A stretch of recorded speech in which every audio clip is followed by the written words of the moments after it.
అరే మాట్లాడితే రిటర్నింగ్ వాళ్ళు మేమే కట్టామని పిచ్చి కుక్కల్లాగా పేటీఎం మీద వల్లారా? అసలు రిటైనింగ్ వాళ్ళు ఎవరు మొదలు పెట్టారు, ఎవరి హయాంలో ఎంత వర్కులు పూర్తయ్యాయో ఒకసారి చెప్తే వినండి. పనికి మాలేదు వల్లారా, వినండి. కృష్ణానది ముంపు బారి నుండి కాపాడే రక్షణ గోడ నిర్మించాలంటూ నదీ పరివాహక ప్రాంత ప్రజలు కొన్ని దశాబ్దాల పాటు పోరాడారు. దీంతో చంద్రబాబు ప్రభుత్వం 2019 ఎన్నికల నాటికి యనమల కుదురు నుంచి గీతానగర్ కట్ట వరకు ఫేజ్ 1 పనులు పూర్తి చేసింది. 138.79 కోట్ల రూపాయలతో ఈ రక్షణ గోడను నిర్మించారు. ప్రతిష్టాత్మకంగా తీసుకున్న ప్రభుత్వం ఇంజనీరింగ్ అధికారులను గురుకులు పరుగులు పెట్టించింది. శరవేగంగా పనులు పూర్తి చేసేలా స్థానిక ఎమ్మెల్యే గద్దె రామ్మోహన్ నిరంతరం పర్యవేక్షించారు. ఫలితంగా పనులు శరవేగంగా జరుగుతున్నాయి. వరద వచ్చే నాటికి ఓ మోస్తరు కూడా నిర్మాణం చేసేలా రెయిన్ బోర్డులు పనిచేయిస్తున్నారు. ప్రకాశం బ్యారేజీ నుంచి దిగువన 5 కిలోమీటర్ల వరకు రక్షణ గోడ నిర్మించాలనే లక్ష్యంతో ప్రభుత్వం 550 కోట్ల రూపాయల నిధులను మంజూరు చేసింది. ముంపు తీవ్రత ఎక్కువగా ఉండే కృష్ణలంక, రామలింగేశ్వర నగర్ ప్రాంతాల్లో 2.5 కిలోమీటర్లు తొలి దశలో నిర్మాణం చేయాలని నిర్ణయించారు.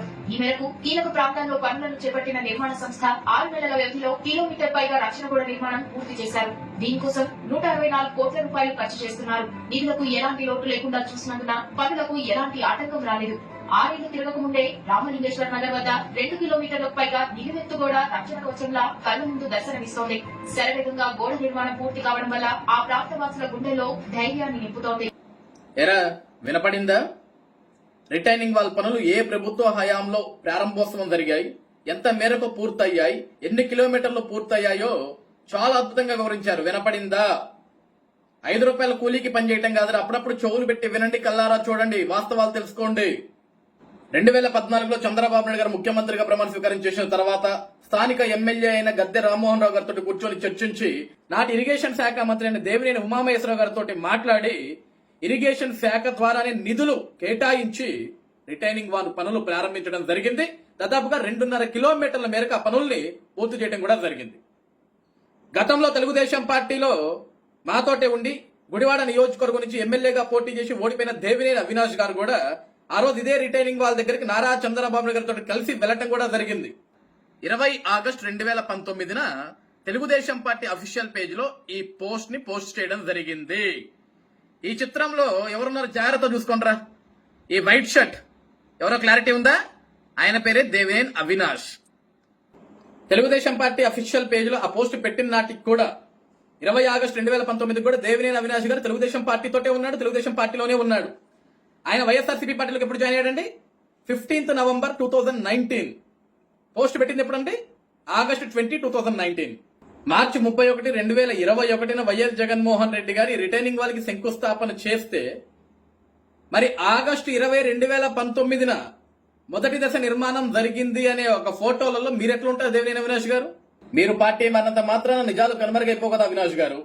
చెప్పండి మీ పేటీఎం విధవలకి 5 రూపాయల కూలీ తీసుకోవడం మాత్రమే కాదురా, నిజాల్ని గ్రహించమని చెప్పండి. గౌరవ చంద్రబాబు నాయుడు గారి హయాంలోనే ఆ రిటైనింగ్ వాల్ పనులు దాదాపుగా 60% పూర్తయ్యాయన్న సంగతి అలాగే చెప్పండి. దాదాపుగా 2.5 కిలోమీటర్ల మేర పనులు పూర్తయ్యాయన్న సంగతి ఆ పనికిమాల విధవలకు చెప్పండి.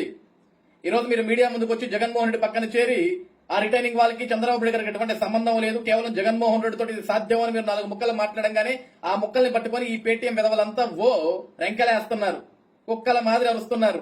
వాళ్ళకి నిజాలు గ్రహించుకోమని చెప్పండి, నిజాలు తెలుసుకోమని చెప్పండి. మీకు కూడా బాగా తెలుసు నిజంగా ఆ రిటైనింగ్ వాళ్ళ పనులు జగన్మోహన్ రెడ్డి గారు చేసి ఉండుంటే 2024లో అక్కడ ఎమ్మెల్యేగా, విజయవాడ తూర్పు ఎమ్మెల్యేగా మీరే గెలిచేవాళ్ళు దేవినేని అవినాష్ గారు.